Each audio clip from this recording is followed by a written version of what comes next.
Hi, this is Matthew Cheung. I'm founder of Working Fintech, and today we're delighted to be joined by William Quigley, who's a long-time VC and entrepreneur. William was the first institutional investor in PayPal and has over 25 years of experience at tech-focused VCs. He co-founded Tether, the world's first fiat-backed stablecoin and the most traded cryptocurrency to date. And he also founded Wax, one of the most active blockchains globally. So, William, thank you for joining us today. Thank you. So I guess you've got a very interesting story that everyone would love to hear, but can we go back to the very beginning, like before you started getting into kind of being a VC and investing and so on? What did you do before that, and how did you start to get into investment? So I guess I began my career working for a firm that is no longer around, but it was a company, a consulting firm that audited financial institutions. It's called Arthur Andersen. And in the mid-'80s in the United States, we had the financial crisis of the century, like the 10th one in my lifetime. And my responsibility was to look at these failing financial institutions and try to figure out what their real financial condition was. It was called the savings and loan crisis. And at the time, it was a pretty big deal in the United States. Hundreds of banks were failing because they had made bad loans. It's a story that now is very familiar, but at the time, people were calling it the financial catastrophe of the century. But it turns out those happen about every 7 years, is what I figured out in my later life. And so I learned a lot about finance, a lot about asset securitization. It was the dawn of that, securitizing home loans and credit card receivables, car leases, all that. Sort of the dawn of modern finance. And from there, I went into Walt Disney Company. And I was in Los Angeles, so, entertainment was a big industry. And I jumped around a lot as we did back then, a lot of different divisions from Euro Disney to the Disney store retail chain.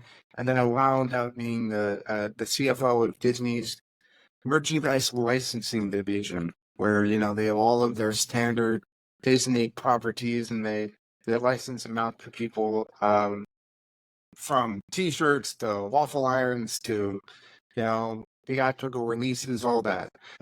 It was while I was at Disney that the internet became a thing. And it was in 1994 when something called Mosaic, which was one of the first popular browsers, became released.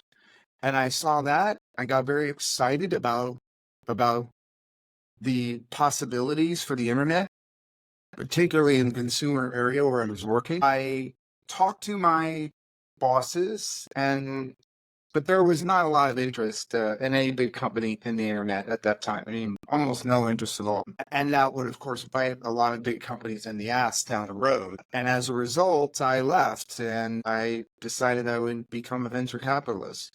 And back then, there wasn't really any obvious roadmap for that. There was no internet. You couldn't go and Google something. You could talk to people. When I was in the licensing division of Disney's, we were buying companies, and some of those companies were owned by venture capitalists. And so I asked people who were doing that job, like, what is your job? How did you get it? And so on. And I thought, well, that sounds like something I'd like to do. In the end, there was no way to really join a firm because back then the roadmap was you were born into a very wealthy family and you had money and you invested it, or you sold your company for billions of dollars, right? There really wasn't a career track. And so I teamed up with 2 other guys and we started our own firm. And that turned out to be an exceptionally good idea at the dawn of the internet, because VCs were shunning. It was thought of as sort of a goofy thing and not for serious people, particularly consumer internet. And it's probably almost impossible for young people to understand this now, but prior to the internet, venture capitalists didn't want to touch anything regarding consumer stuff. They only wanted to do really deep technology they had no experience in the consumer field. And I did, and I thought the internet was a great place for that. And we created, my partners and I, a philosophy about how to invest in an emerging space. We didn't do it deliberately, but as we were working and investing, we made, several hundred investments. As we did that, we started to go, oh, we really should be looking at different sectors, and once we do an investment, we should see what does that company need that maybe could itself be a new company we could fund. That was one of the reasons we invested in PayPal, because it was very hard for people to pay for things online in the 1990s. It was almost impossible if you were an online merchant to get a credit card, right? You would take a check. So every time we would find a hardship that one of our companies was experiencing, we would try to think, are there other companies trying to do something and also having that same hardship? Maybe we should launch a company, because we were incubating, maybe we should launch a company to serve that need. And that a roadmap I applied in the early days of blockchain as well. So you were there in the early days of Fintech 1.0 and people making transactions on the web. And that's obviously evolved a lot from like I say, the early days of the internet through to then the Bitcoin white paper came out and people looking at blockchain. So that was in 2008, right after the financial crash. I think it's a couple of months after Lena's Yeah, call it has been out. 2009, 2010, was when it really, people started to really take an interest. And when did you take interest? About a year after my partner. I had a partner for much of my career, and we had been involved in a video game virtual item trading business. My partner founded came up with the concept in the 90s of trading video game virtual items for money. And he created the largest marketplace in the world for doing that. Video game virtual items became a very big, well, relative to crypto, small, but for gaming at the time, it was a pretty big deal. People like to pay for things with their virtual items, but how do you get them? And so he came up with this idea of creating a marketplace, and kind of how we got involved was, the problem was he didn't know how to get people to pay for it. And so he wound up using PayPal. And it was the early days of PayPal, right? So this was a category PayPal knew nothing about. It was just a few guys. But it turned out to be a very, very attractive category and consistent. And so after he sold that business, I was on the board. He sold that business in 2009 and spent a year kind of figuring stuff out, what to do next. He came across the Bitcoin white paper. He started to mine. And it wasn't until 2011 that I took it seriously. And I've talked to other podcasts about how that happened. But the brief version is all venture capitalists have scar tissue from prior investments. And when they've had a bad experience with an investment, they tend to not to want to do another similar thing. And I had played around a few companies in the early days of the internet that were what we call magic internet money companies. Like one was called Beans, one was called Flues. And we were trying to figure out how we could use these micropayments to get around the great difficulty of doing small payments on the internet. And today, even today, small payments, sub $5 US, it's very hard to do. It's not affordable because the transaction cost is so high. And so I had told them this stuff doesn't work. And I've been in Singapore helping a friend of mine set up her company. She was also launching a video game virtual item marketplace. And she mentioned Bitcoin to me. And I thought, okay, two smart people have mentioned this to me. Maybe I'll think about it. And so when I got back to the US, I told my partner, I'll just give you a couple of hours. Make me your best case as to why this isn't just a redo of these failed payment companies. And that's when I learned about blockchain. And I should say, learned about blockchain being married with a token. Because blockchains themselves Well, in the 80s when I was auditing banks, we used blockchains. I'm pretty sure blockchains have existed for many hundreds of years. But the notion, and I like them, but the notion of a blockchain being married with a token was where the magic happened, because now you could decentralize the work involved in overseeing the blockchain, and that was all. And so I kind of got it, and then decided, okay, I'm going to jump in like I did with the internet. I'm just going to jump in, quit everything, and I got off a bunch of boards, and I just focused on blockchain. But now I had a roadmap from my time in the internet. And in the internet space, when we started, we were learning it like everybody else. And my partners and I, first we did online retail businesses. Then we were like, oh, these businesses need customers to need online advertising to drive them customers. And then they're like, well, now they have customers, now their customers pay. So we guys in the payment area.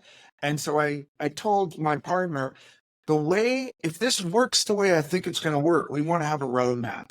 And so we came up with a 4-year roadmap for the types of deals we would do, mainly day-to-day. That if we saw a company that was doing a really good job of something we liked, we would invest as well. And then we started a venture capital fund just to target those companies. So we did like every conceivable aspect of what would be called crypto, from building the blockchains to eventually, once we did Mastercoin, which was the first attempt to put an intelligent layer of blockchain. Out of Mastercoin came Ethereum. And we were second biggest buyers in the Ethereum crowd sale. And then sometime in 2014, we came concept of tokenizing the US dollar and creating what became known as a stablecoin. And then NFTs had always been in our mind because we were video game virtual item guys. We were trying to figure out a way to get video game virtual items on a blockchain. But we needed a new consensus mechanism that was fast and cheap to do that. And that came about in 2017. All that's marketplaces. So I would say, by the way, the 4-year plan took about 10 years to actually do in reality. Having that philosophy of this is a brand new open market. It's a brand new type of capability in the world. We need to think about our investment philosophy in an intelligent, comprehensive way. That wound up being very important. So because Tether is huge, and when you invested and participated and got involved in Tether, was it because was it going back to the payments idea again? Was that where the thesis when you're looking at it? Kind of. What happened was, so I believe the greatest businesses come from brilliant insight about something. And brilliant insight is the rarest element in the universe. Very few people have great insight. I think we had very good insight. And we were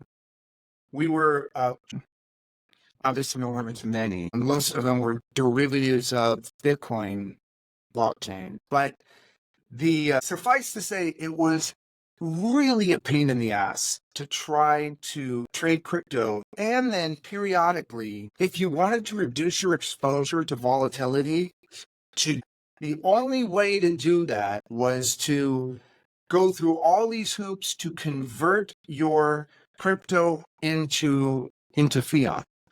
And for people who've only been in the industry 5, even maybe 10 years, you won't appreciate how freaking hard that was, because there were only a few exchanges in the world, right? 3, that allowed you to deposit fiat.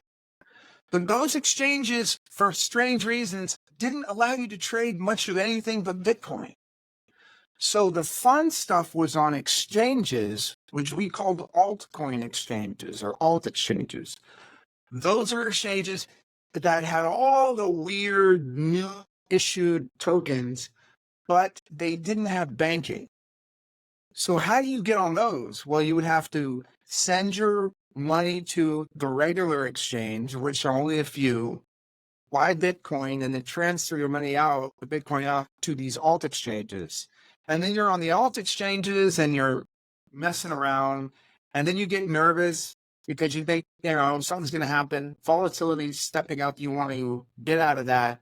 Well, you have to sell all of your altcoins for Bitcoin, transfer your Bitcoin back to the original exchange that has fiat capability, sell your Bitcoin for fiat, get a wire to your bank because they wouldn't hold the fiat. And then by the time you got your fiat, 7 days later, you wanted to be back in. So it was nonsense. And so our thinking was, is there a way to create some mechanism where we could get stability during periods of volatility without going through all those hoops?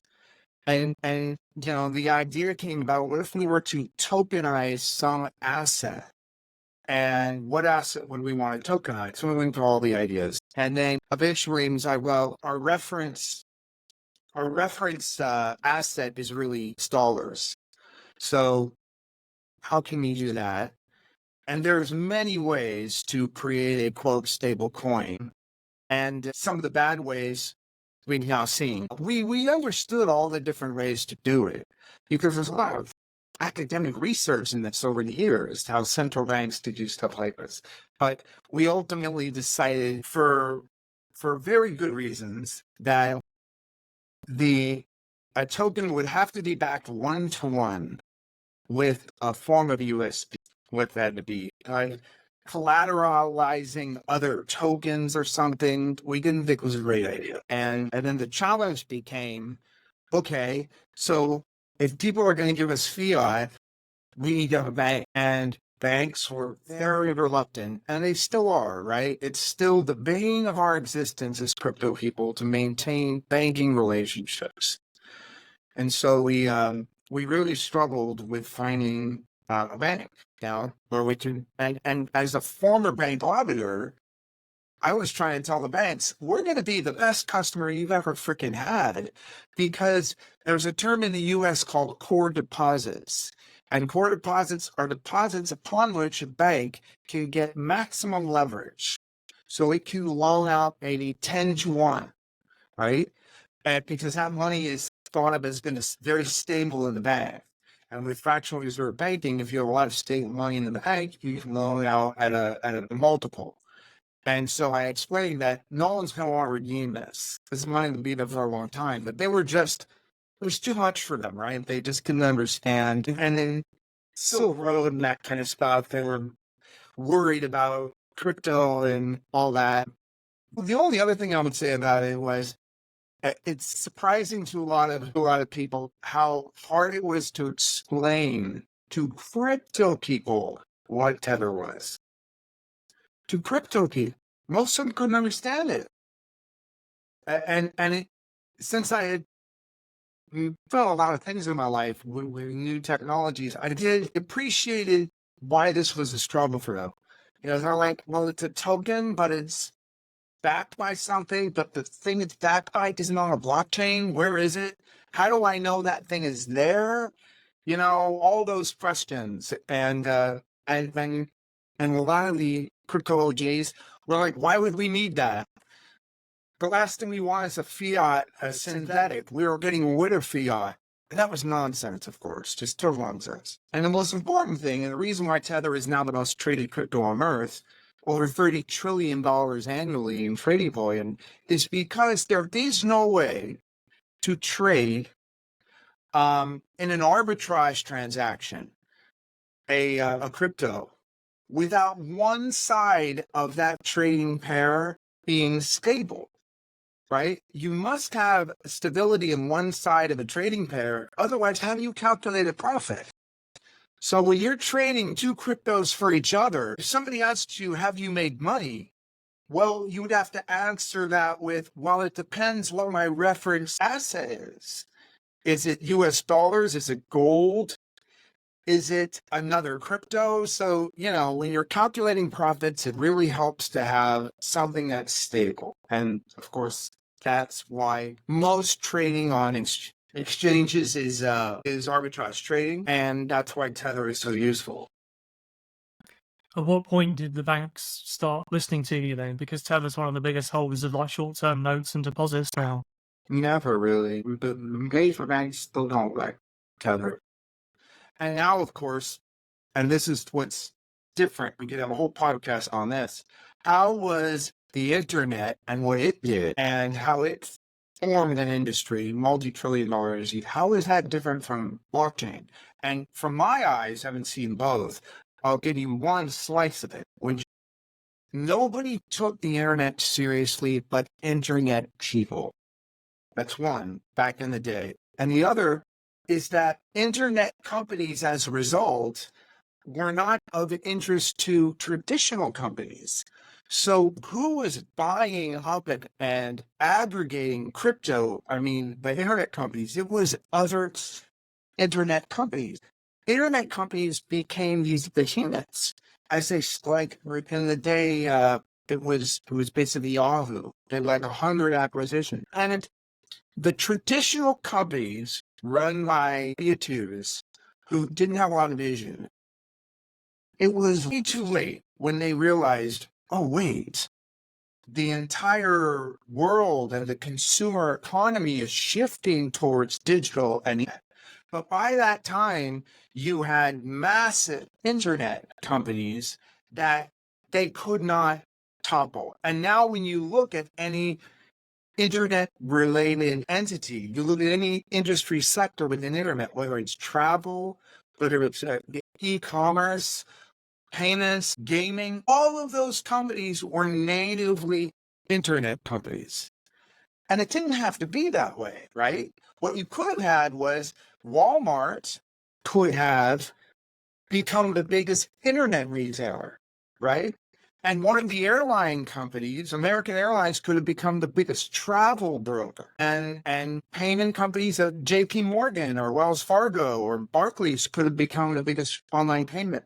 That's not what happened because they took too long. So I think when blockchain came around, the reason the banks were such dicks and the reason they just tried to interfere all the time was now business people, all those W-2s at those banks, those guys had learned the lesson of internet. And they're like, we're not going to be able to beat these guys at their own game. But what we can do is we can keep them small. And we'll wait until we eventually figure this out. And I think that's in many ways what's going to happen. You've seen, like, why is BlackRock the biggest ETF manager, right? It should be a native crypto company. We've been wanting to do ETFs for freaking 10 years. But that's because people like BlackRock were making it very difficult, working with regulators to be very difficult for native blockchain companies to really get big and to address the markets that I knew existed. And so that's how those things have very, very different industry dynamics. Well, but it goes back to what you were saying about having brilliant insights. I think the people in the incumbent firms don't have the brilliant insights because they're probably a bit comfortable and not thinking innovatively like the small, scrappy startups are. It's true, and if you have the ability, as banks do, working with regulators and government to block things, because the banks are hat in hand with government, that gives them a very powerful weapon to suppress a new industry from evolving. And there are a lot of big companies, tech companies, that said, we don't want this to happen to us. And it was not lost on me that a lot of those big companies were going to the government in the US and in the EU and saying, we need to put regulations around this. And I'm like, since when do companies do that? Well, those regulations, I guarantee you, will be written such that they will favor large-scale companies and they will be very difficult for small-scale companies. That's the nature. We call this regulatory capture. That's the nature of how big companies stay big. Absolutely. Let's move on from Tether and blockchain as a whole, and actually look at some of the applications and how it's evolved, particularly NFTs. So you started a company, Wax, and had some of those big name firms like the likes of types of company like the old school firms like Walmart and so on get involved in NFTs when we had the big collectibles craze, what, three years ago, whenever it was now. What in your, when you talk about your roadmap, what do you see for the roadmap for NFTs? Because the profile pictures collectibles piece was, some early use of it, but there's thousands of uses as we go forward in time. Can you talk through kind of how and why you start in Wax, and actually what you see happening in the future for NFTs? Yeah, what I'd say is, so we were doing for our background program, we were video game virtual item trading marketplaces. First, it was video game virtual items, and it was skins. For your audience, a skin is a video game virtual item that has no in-game utility. It's strictly for cosmetic value. That is very similar to, think of an NFT. The idea came before Tether. When we were thinking of tokenizing things, we were thinking of tokenizing skins and virtual items. And one of the reasons was because the video game companies, a lot of them don't like it when their players trade their assets, and it's a violation of their terms of service and blah, blah, blah. We dealt with that. We litigated over it in my marketplaces. And so we thought, wow, you know what, though? It'd be nice if we could put it on a blockchain, because then people could just do what they wanted, and we wouldn't get all this interference in the big companies. And we thought that there's enough interest in the trading aspect of video game virtual items that maybe native blockchain-based video games will become a thing, right? So in 2013, when we were kicking that around, along with tokenizing consumer products, we ultimately decided trading non-fungible assets, unique assets, whether it be sneakers or postage stamps, collectibles, video game items, was going to be a bit too much at this stage of the blockchain development. And we also just came on the impediments of the technology. At that time, it was expensive and quite slow, right? 5, 7, 10 transactions per second. So we instead decided to do the dollar with a brand new chain, which we helped build, called Mastercoin. But by 2017, a guy named Dan Larimer, who has probably started more blockchains than anybody else in all of blockchain, he came up with this idea of a new consensus mechanism called the delegated proof of stake mechanism. I still think by far the best. Very fast, very reliable, highly secure, low cost. And so we use that, his concept, to create Wax. We initially we tested Wax on Ethereum, and Wax was basically, the intent was to allow people to issue and trade NFTs. And even when we created a private copy, our own copy of Ethereum, it was so limited. When you were on the public Ethereum, this is 2018, by the way, years before the whole thing on 2021 that blew up. And I said to people, look, it almost put us out of business. There was a couple of week period where the numbers don't seem as high now, but they were back then. We spent like $3 million just on gas fees. And that's because of the way Ethereum clears out its queue is it uses its sort of pricing model. And we had so much of our stuff in the queue, we had to pay a lot to get those transactions through. So we knew we have to launch our own chain. And I'd always wanted to trade baseball cards, so we teamed up with Tops. And by the way, it took those guys a year and a half to understand what we were doing. They had no interest whatsoever. Even the day before, I had asked them, will you please tweet out that we're going to do this? And they said no. And I'm like, why? And they're like, it's probably going to fail. We don't want to be embarrassed. My thinking, so we were the first ones to take branded content and put it in an NFT and sell it. And I thought if we sold it, if it took as long as the Ethereum crowd sale, which was 60 days, I thought, if it takes 60 days to sell out like 10,000 NFTs, that's pretty good. And they were sold in 24 hours. And that was sort of the shot heard around the world. Everybody was like, wait a minute, you don't even have these things are just images you're trading. You're not actually having to create a game, which is expensive and time consuming. I'm like, no, people will trade virtual items. That was our insight from our days in video game virtual item trading. They will trade them as a hobby in and of itself. And so then we did Mattel, Hot Wheels cars. We did Hasbro with all of its different intellectual properties, NASCAR, William Shatner from Star Trek. We just started throwing stuff out there to see what people would do. And by early 2021, it just blew up. Now, a lot of people were trying to do it on Ethereum, and I was trying to explain to them that is just a shitty idea. Ethereum is not designed for consumer mass market transactions.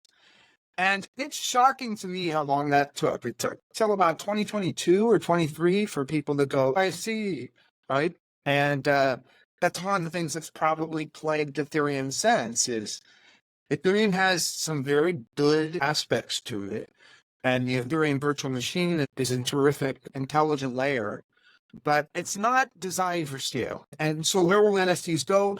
I'm glad the whole collectible craze happened. People think NFTs came and went, but that's not true. I'll finish with this part. And an NFT is not a pretty picture or a snippet of a video clip, right? That's an application of an NFT. What you have to think about when it comes to NFTs as a builder is an NFT is something that gives you the ability to transfer something to somebody at no cost, with no effort, and no significant investment in time or money on the part of the receiver to figure out if it's authentic.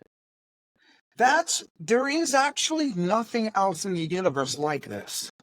The idea that you can get something sent to you at the speed of light, and with certainty, at no cost, with no effort, that thing that you've received is the genuine item that you want. That, to me, is what makes NFTs special. That has nothing to do with pretty pictures. Over time, of course, fiat will be tokenized, I believe. All fiat globally will be tokenized, maybe in the next 10 years. And many other important digital archived information, from your passport to your membership cards, whatever it is. And then it could be things like promissory notes, right? There's a lot of stuff in the legal realm where NFTs are valuable. So many people in the world are employed in the effort to verify the authenticity of tokens. Governments have massive groups of people whose job it is to verify the authenticity of something. We have a technology now to no longer need that old way of doing it. And it's going to take time, though. I've seen this again and again. Like, there's no reason now governments shouldn't tokenize their currency. There's literally no downside to the tokenization of fiat. I mean, it'll take time. And the same will be for the large businesses, especially, tokenize their assets. But they eventually will. And we'll all be better for it, because incidents of fraud and such will go down as a result.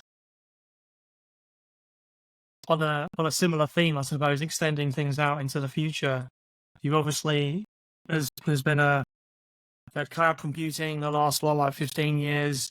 You've had, and because of the Moore's law and similar laws, the compute and the power of compute has increased, which has led to this rapid rise in AI that's been around, since World War II. But in the last couple of years, it's been our exponential growth where we've got past that tipping point.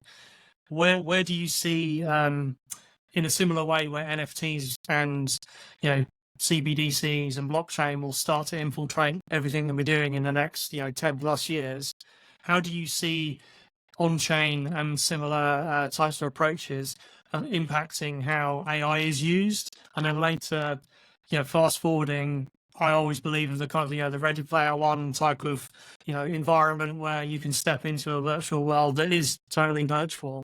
how do you see blockchain being applied in that type of world, and what can people do now to, I suppose, skate where the puck's going to be in 10 plus years, to start positioning themselves? That you've had a roadmap that you've copy pasted a couple of times now. What can people start to think about now that they can hope to do similar as time and technology goes forward?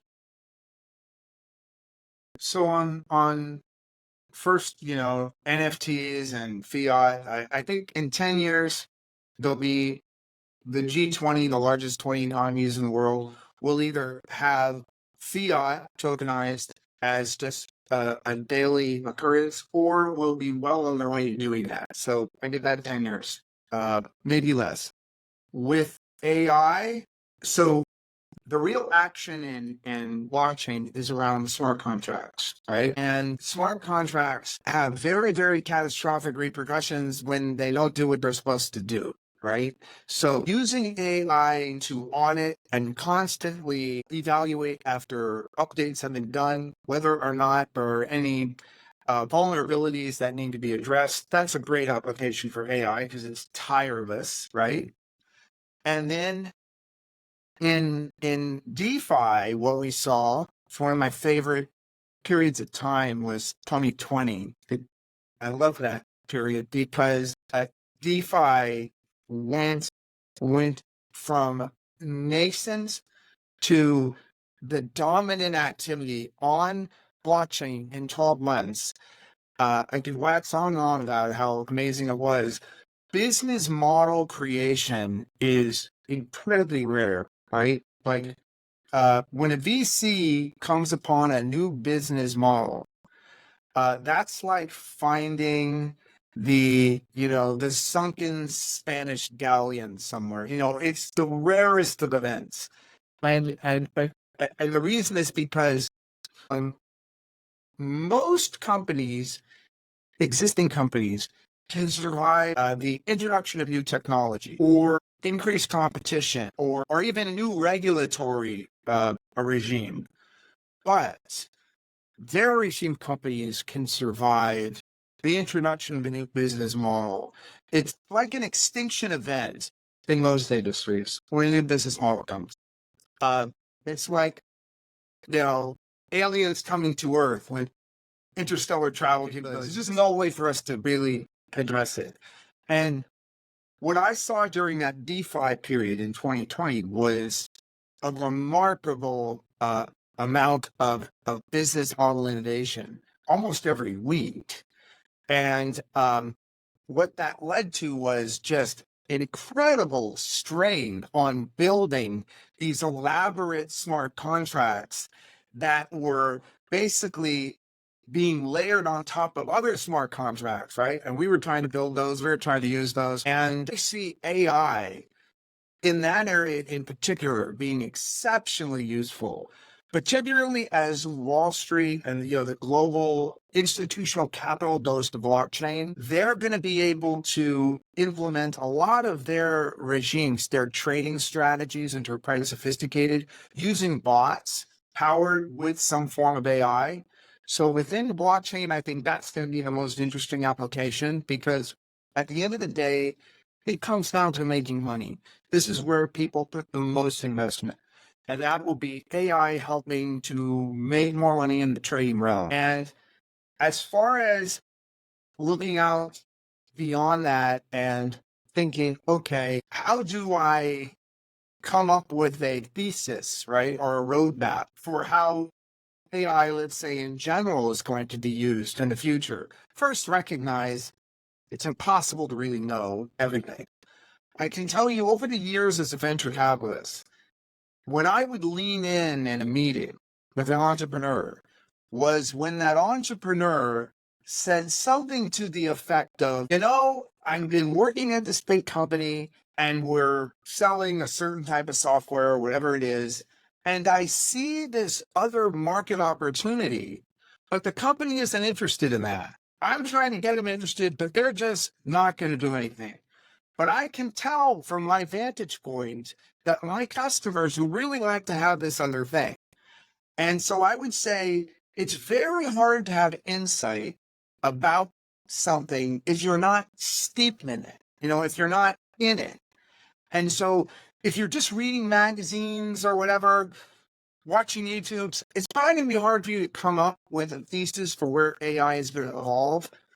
I would recommend, if that's an area of passion for someone, you need to get involved in that industry in some way. It could be as a user. You could be using AI for your trading strategies within blockchain, right? But as your brain is processing all the uses and the ways this benefits, you're going to start to realize that the things that appeal to you might appeal to others. And that's the insight of, oh, maybe if I took what I built or what I use and I package it in a way that it could be sold as a product, I can actually scale this into a real business. This is where generally things happen. If you listen to the stories of these amazing companies and Silicon Valley, so many of them are some people doing something themselves, using the tool themselves, and then realizing actually there's probably a wider market that would want to use this as well. That would be my specific point on AI. It is going to infiltrate everything we do. And while it seems like big tech companies are going to own the whole thing, that has never been the case. Right? They have the investment right now to actually power a lot of AI, but that's like a brute force thing. Real innovation around a business model or an untapped market, it just doesn't happen from the W-2s working in a big company. It's usually from somebody on the outside who's maybe trying to dabble in that industry themselves. So that's my advice for people in that area. So to wrap up, looking back, obviously you had your days at Disney dealing with merchandise. You had the days at Arthur Andersen where you're looking at banks books and the savings and loans crisis and so on.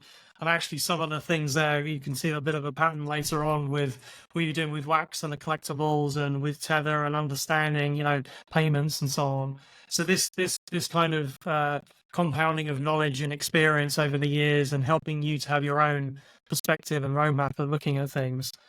Going back to a lot of people listen to this show are kind of young people, either who are still studying or they just started their career. What advice would you give to yourself if you went back to when you were 18 and were to do things again? Would you do anything any different? I don't know if I would do it different because, everything's changed. So I'm pleased with what happened. And the question you're asking me is a question I try to address a lot because it's one of the most often asked questions, right? I was asking this question when I was a teenager, when I was in my early years. I was asking, what should I focus on? All the good ideas are taken. Like, how do I compete with these big companies? I felt the same way. And so I would say this. Again, we could write a whole book about what to do, and it would just be from one person's perspective. But I've done a lot of thinking on this subject. And so one thing I would say is there's going to be a fork in the road in your lives at some point. Do you want to work with someone or work for a company where they give you responsibility and they finally manage some process or whatever? They set the rules for what it is you're going to do in an industry that sort of developed the rules of engagement in that industry for how things work, how the pricing is done, how the product is delivered, how often it's updated, and so on, and how it's distributed. Those are kind of like when you go into an industry, there's like these rules everybody abides by. And that's very comfortable. And you can be perfectly well with that, right? You're going to take a different path. And the different path is, well, I kind of would like to be making the rules. I kind of would like to actually create the industry itself or take some new platform and mess around with it and see what I can do with it. So if that's where you want to go, even then, one piece of advice I would give, get some foundational skills beforehand. So maybe spend 5 years, You could spend 10 years, but spend some amount of time in an exceptional company, learning how an exceptional company exploits its resources, manages its people, develops strategy. It's very useful. I know, even though when I was younger, I dismissed a lot of what I learned at Disney, when I saw how my startups were operating at times, I would say, you guys, you don't need to do what you're doing. You don't need to reinvent everything. There's old ways that are still good ways. We want to reinvent new things around the product, but maybe not how you run a company, right? We've done a pretty good job of how we run a company. That's why some of these companies are worth trillions of dollars. So learn how companies are run efficiently. That's a real weakness of a lot of entrepreneurs who never work in a formal, structured environment. They don't know what an income statement is, what a balance sheet is, what a statement of cash flows is. They don't really understand how one sets about to establish metrics and then propagate those metrics within their team. How do you hire? How do you develop staff? How do you rotate staff within your company? How do you fight attrition? Like, big companies are big for a reason. They've done a good job of that. So I think there's this idea that you have to all be Mark Zuckerbergs and you have to drop out of college, know nothing, code, and just make it happen. And that's amazing if you do that. But I think your odds of success are lower in that way.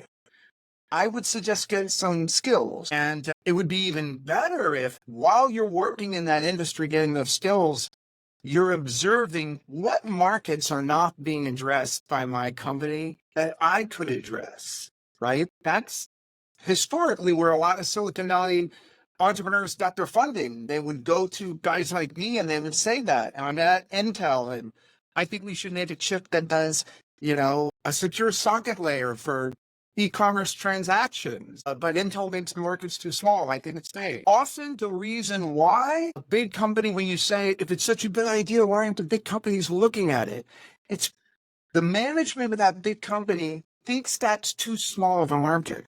So your insight might be, you don't believe it's a small market. You think it could be much, much bigger than they do. That's a great insight, right? So those are the sorts of things I would say. Like I said, we could talk forever about how you should go about it.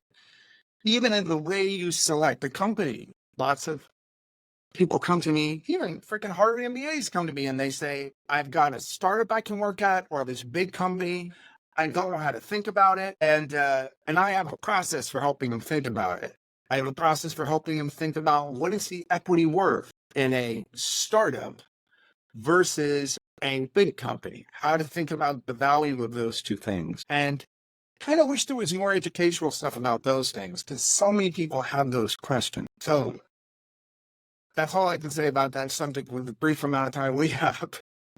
I think we need to have another session in the future because these are all topics where there are some resources out there that try to fill some of the gap, but to hear someone talk so passionately about it and with the experience makes a huge amount of difference. It's an area of such importance to me. And just briefly, the reason it is, one of the benefits of being old is you see, you start to see, oh yeah, there's a change in seasons now. I see how this works. By the way, in business, there's cycles. In crypto, I think people have finally figured that out too, but I noticed those pretty early on. There are cycles. Oh, there's cycles and other people don't know there's cycles. You have a very good opportunity because when they're sad, you can be very happy because you can be doing stuff while they're sad and depressed, knowing that summer's going to come again. And so I see at a more macro level, I see the world changing in terms of employment structure, in terms of how we as educated people, how we go about having a career or a life purpose. I see it. It's very clear to me that this is changing dramatically from when I was younger. And I feel like the institutions people rely on, like educational institutions, they're not seeing it or they're not helping fast enough. The notion that you're going to go work for a big company and you're going to be secure for, or you're going to learn a core skill, and the bad news is those days are gone. The good news is there are a lot of people who are bored doing kind of the same. And so if you're a little bit more flexible and creative, you can have a remarkable 20, 30, 40 years, whatever it is that you want to work. What's near and dear to me, be paid handsomely for doing it. Mm-hmm. And I think we need more discussions around this. I mean, universities, I think, are just failing people. It's not just the high cost. It's the lack of ability to actually succeed in this evolving world, which was, when I was younger, that's what universities were supposed to do. They're supposed to give you a really good grounding for being able to have a career. And now I don't think they do. So, yeah, we need to reorient people. Well, that's one of the reasons why I started working fintech was exactly what we're talking about here. That every year there's 400,000 people applying for 3,000 internships at Goldman. It's like, why play that game when you could go and work in a fintech company or a crypto company and have a lot more experience there to then do all the things you've just been talking about? But I think, William, if you're up for it, let's do another show, because I think we could talk for another hour on this, because I'm passionate about it as well, but we can learn so much from your experience. Yeah. Like I said, I talked a lot about this subject, and you can go through examples even where this is where you are. This is that fork you're looking at. What do you do? Yeah. There's a lot of angst among the younger millennials and Gen Z about how miserable working is, which sucks to me because all of us need a purpose.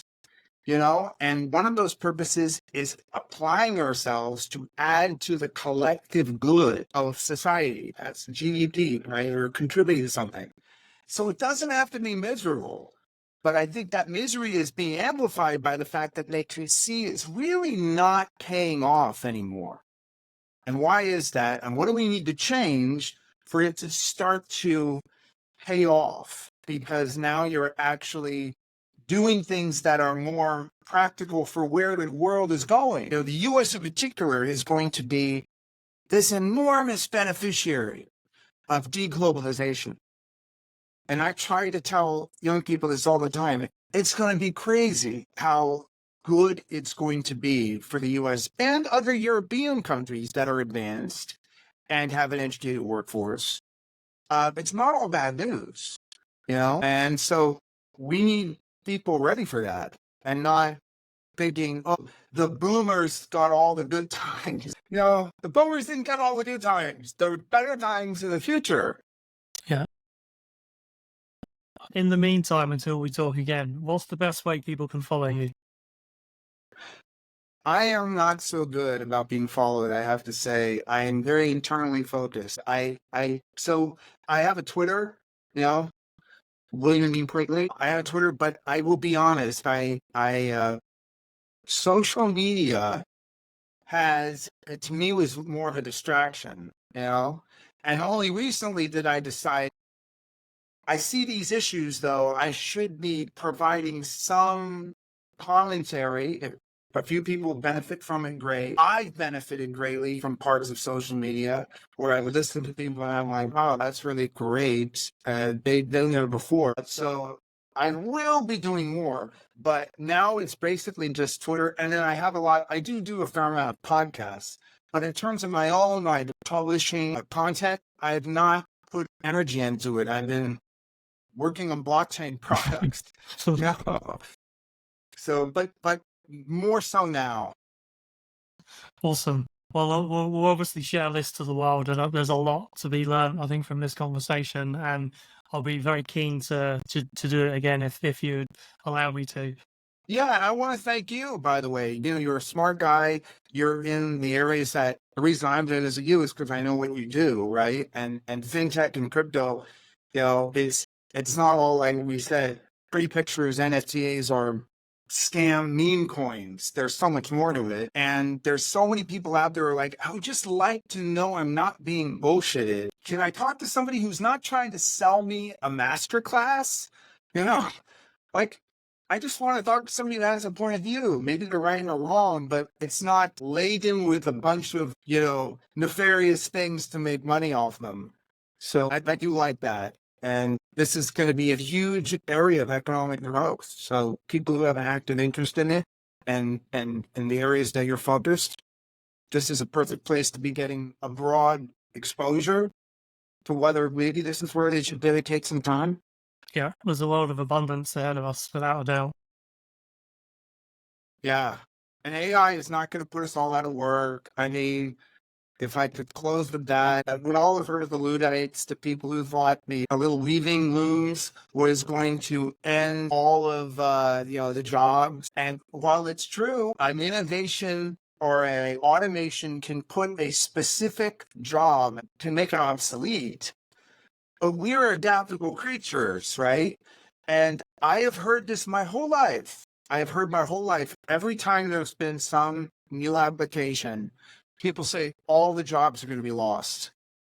Really? Well, who? Because you can never think about the job that doesn't yet exist. 20 years ago, who was thinking, well, we'll lose some jobs in this area, but there'll be blockchain developers, blockchain video game developers? Well, no, because no one knew that was going to happen. So what people need to appreciate is every time there's a new technology platform, you multiply the jobs, not an issue. That's the part where people, yes, there's some concerns, and humans wind up exploiting that new thing, right? And now there's even more jobs. Younger people tend to be more optimistic, which is good, and hopefully that's who we're talking to. But it's a pure fallacy to think that AI is going to eliminate all the jobs. It will eliminate some jobs. You know what I'll tell you? Those are the shitty jobs. That's the jobs.